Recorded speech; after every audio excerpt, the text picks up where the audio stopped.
Welcome to Miss Nam's Math World. Today we are going to discuss further about the solving equation of trigonometric equations. So we will discuss the following examples, type 2 and type 3, and also have a quick exam skill about the past paper question. So let's start. So we start from example 12.24. So in these two questions, so both of them we only have one variable. That means we can actually just treat it as a normal type of quadratic equation, right? And then only to use identities.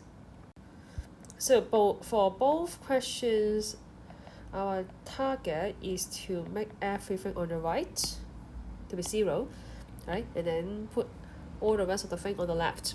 And then we shall again factorize by maybe you use a cross method, right? Cross method. Or you can just take common factor. Right? After that, you get these two steps. Alright, so let's focus in part A. So we can get the value of cosine x 1 by 1, right? Okay, now remember the value of the cosine x should be lies from 1 to -1 only.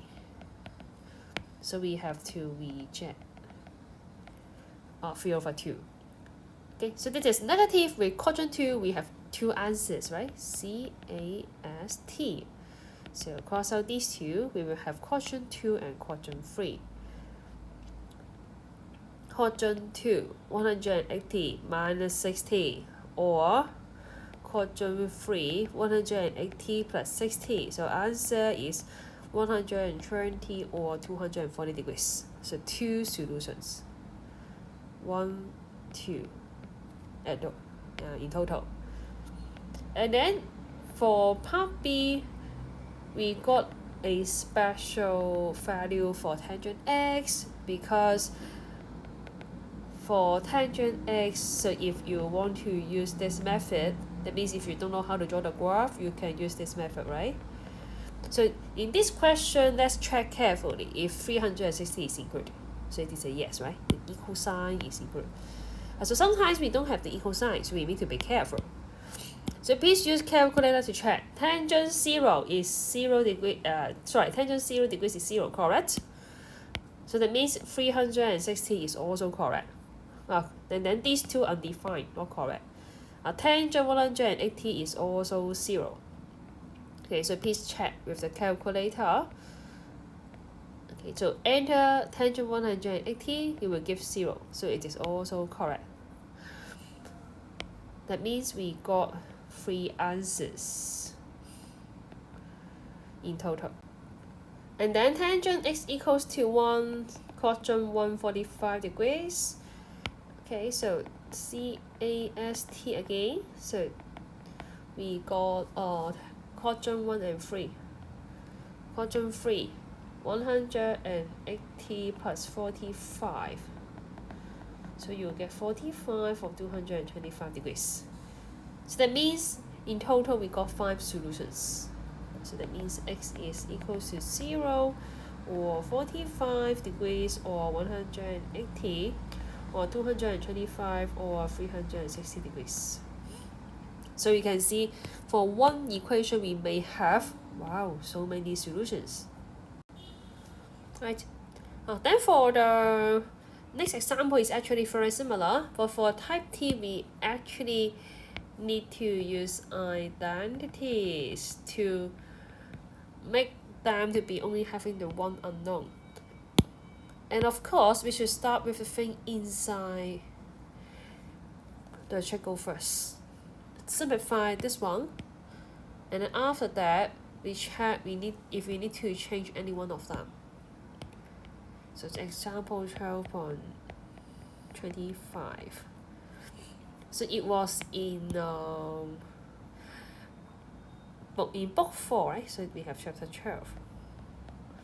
So that means step 1, we handle sine 360 degrees minus x. So it is in quadrant 4, that means it is negative, right? So negative sine x. So this time we have to change one of them. Remember, we learned from the example 12 on 26, when we change the one with the square. Okay, that means we can change cosine square x to 1 minus sine square x. Okay, change the one with square only. Because if you got the sine x, we have nothing to change, right? And then we put everything to the left, as this is a kind of quadratic equation. Means we got a square.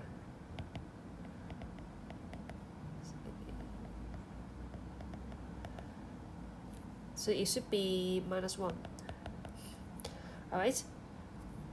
And then we always know that negative value is not nice for the coefficient of sine square x, so we change that and solve it as usual.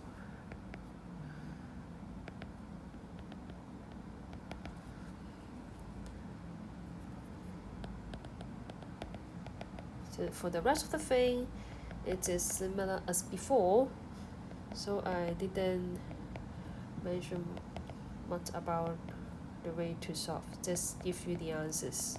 Okay, so that means for this question our target is to use analytics, and then after that change the variable with the square before we solve them. Finally, so let's apply them into past paper question. So why I did choose this question to discuss with you, because if you see this kind of questions, that means we are only asked to find how many roots there are. Then if we are lucky enough, then we may not need to even find the values of them. Okay, because when we recall type 1 and type 2 here, so we may have two answers. We will surely have two answers if they lie in quadrant. Then if we got type 2, then we have to actually find them one by one by using either method. Okay, so let's check if you got a value inside a quadrant. That means you will get two solutions, and we have no need to calculate them out. Alright, so let's come back to this question. For this one, we will have a common mistake, because many of you say, hey, Miss Lam, we can do it like this. Wait, hold on. It is not correct. So what's the problem here? Because sine x may be 0, okay? Sine x might be 0. Might be. That means we can't divide it by sine x. It's not okay. So don't do that. So this is very important to know that. So the correct way is to put everything to the left and then take common factor as usual.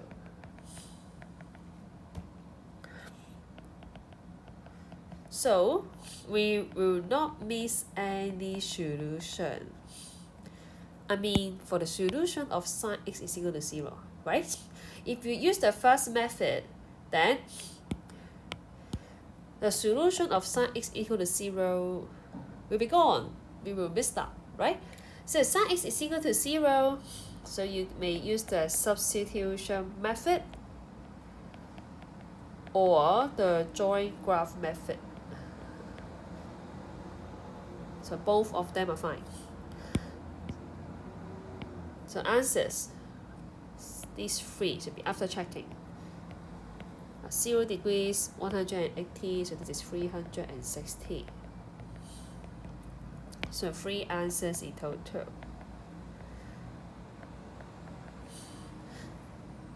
So in the exam, you should actually at least use either one method. I mean, you draw them out. This is a kind of skill. Don't think that it is time consuming. Next one. So sine x is equal to 1 over 7. It lies in between a quadrant. So that means we only need to check there are two distinguished, right? Two of them. Here, 3. So that means in total, you get 5 roots. Alright. So I hope you may understand the concept of a quadrant so that you can actually have a better sense whenever you handle such kind of MC questions, and then you may also avoid careless mistake when you handle the solution of this kind of questions. So that's the end of this session. So we have already gone through all these types of the equations which can be reduced to quadratic equations. So when we go back to school, we will discuss the discriminant of solving simultaneous equation, and also we will discuss the word problem when we come back. That's the end of today's math lesson. See you next time.